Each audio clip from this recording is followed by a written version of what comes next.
ఈరోజు యువత బాధాకరం. వినాయక చవితి రాబోతుంది కాబట్టి మనం చెప్పుకోవాలి. యువత ఒకరిద్దరన్నా కూడా దీని గురించి ఆలోచించాలి. టెంట్లేస్తున్నారు, విగ్రహాలు పెడుతున్నారు, వేల ఖర్చు పెడుతున్నారు. సంతోషం. భోజనాలు పెడతారు, భోజనాలు కూడా పెడతారు. కానీ ఇవన్నీ కూడా అలంకారం అన్ని చేస్తున్నారు. దేవుడికి అసలు మామూలుగా అలంకారం చేయట్లేదు. బయట సాంగ్స్ డాన్సులు మాత్రం ఏ సాంగ్ ఏ డాన్స్ చేస్తున్నారు? డీజే పెట్టుకుని సినిమా పాటలు అవి ఐటమ్ సాంగ్స్ పాటలకే డాన్స్ చేస్తారు. అక్కడ వినాయకుడు ఉంటాడా? అక్కడ వినాయకుడు ఉంటాడని వీళ్ళు అనుకుంటున్నారా? అక్కడ ఎందుకు ఉంటాడు వినాయకుడు? అసలు వీళ్ళ మైండ్ లోనే అక్కడ వినాయకుడు లేడు. వీళ్ళ మైండ్ లో లేదు, వీళ్ళ మైండ్ లో చేసేదే వినాయకుడు చేస్తే అందుకు వీళ్ళ ఆనందం. ఇది వేడుక అంటారండి, భక్తి కాదు, వేడుక అని ఉంటుంది. అది ఆయన అది వాడుకున్నారు, వినాయకుని వాడుకున్నారు. అన్ని వాడుకొని మీరు ఎంజాయ్ చేస్తున్నారు. ఇక్కడ ఎవడు ఎంజాయ్మెంట్ ఉంది? భక్తి అంటేది భగవంతుడి కోసం మనం చేసే ఇది ఒక ఆరాధన, ఒక క్రతువు. అది మన ఆనందం ప్రధానంగా చేసేది మన స్వార్థం. ఇంకా అది ఎందుకు వస్తుంది? భక్తిలోకి ఎందుకు వస్తుంది? పరమేశ్వర ప్రీత్యర్థం పరమేశ్వర ముద్దిశ్య సంకల్పం చెప్తున్నాం. ఇది పరమేశ్వర ప్రీత్యర్థం ఎక్కడుందన్న? గణపతి ప్రీతిగా ఏం చేస్తున్నాడు? వీడి ప్రీతిగా చేసుకుంటాడు. వీడి ఎంజాయ్మెంట్ అది ఒక కాస్ట్. ఇప్పుడు 1 year కు ఒకసారి వస్తుంది. 7 days 9 days 11 days వీడు ఫుల్ బిజీగా ఉంటాడు. వీడు ఎంజాయ్ చేస్తాడు. వీడి ఎంజాయ్మెంట్. వీడికి ఏమొస్తుంది?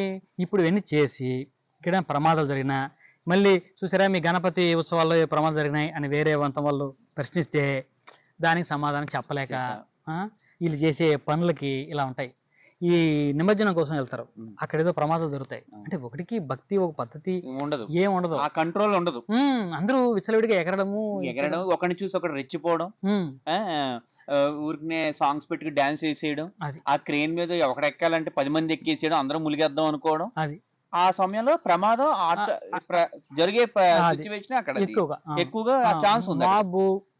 వాటర్ ప్లస్ వాంబు అందరూ కలిసి దిగడం పొరపాటు జరిగే అవకాశం. మనకి సోర్స్ ఏముండదు, పట్టుకుని కూర్చోవడానికి కంట్రోల్ చేసేది ఉండదు.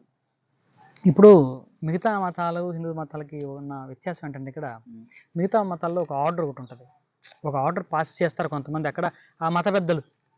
దాన్ని అందరూ కూడా ఫాలో అవుతారు. 90% ఫాలో అవుతారు, 10% జోటు అందరూ ఫాలో అయిపోతారు. కానీ ఇక్కడ ఒక ఆర్డర్ సోర్స్ లేదు. ఇప్పుడు ఎక్కడి నుంచి ఒక ఆర్డర్ వస్తే, హిందూ మతంలో ఇది ఆర్డర్, వినాయక చవితి ఇలా చేయాలని గురువు గారి ఒక ఆజ్ఞ అంటే లేదు. మనకు పీఠాలు ఉన్నప్పటికీ కూడా చెప్పేది ఏంటి?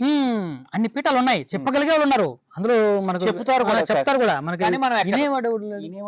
వీడికి భక్తి ఉంటే అప్పుడు భక్తిలోకి వస్తే వింటాడు. వీడి ఎంజాయ్మెంట్ వీడు చేసుకుని, ఇందాక అన్నారు కదా, ఈ వినాయక చవితి బొట్టు పెట్టుకొని గుడ్డలు కట్టుకొని డాన్స్ చేసే వాళ్ళందరూ భక్తులా అంటే ఏం చెప్తాను చెప్పండి? వీళ్ళందరూ అసలు పైగా పాడు చేస్తున్నారు, వ్యవహారాన్ని పాడు చేసే వాళ్ళు. ఇంకా మర్యాదని తగ్గిస్తున్నారు, ఇంకా దాన్ని భక్తి కాదు కదా, ఇంకొక మార్గంలోకి తీసుకెళ్తున్నారు. అది చేస్తున్నారు. కాబట్టి యువత ఒకసారి మనవి ఖచ్చితంగా భగవత్ తత్వాన్ని అర్థం చేసుకుని వినాయక చవితి సెలబ్రేషన్ నాకు చాలా ఆనందం, చేసుకోవాలి, చేయాలి. కానీ కొంత భక్తి కూడా ప్రధానంగా దాన్ని ఒక ఆధ్యాత్మికంగా 10 మందికి నువ్వు కూడా నేర్చుకో. నీకు తెలియదు, యువతకు కూడా ఏమి తెలియదు. అసలు వినాయక చవితి ఎందుకు చేస్తున్నాం, అసలు ఎందుకు 7 రోజులు పెడుతున్నాం, ఎందుకు నిమజ్జనం చేస్తున్నాం, ఎందుకు ఈ 7 రోజులు మనం ఈ పాట తెలుసుకుంటే అద్భుతంగా చెప్పేవాళ్ళు ఉన్నారు.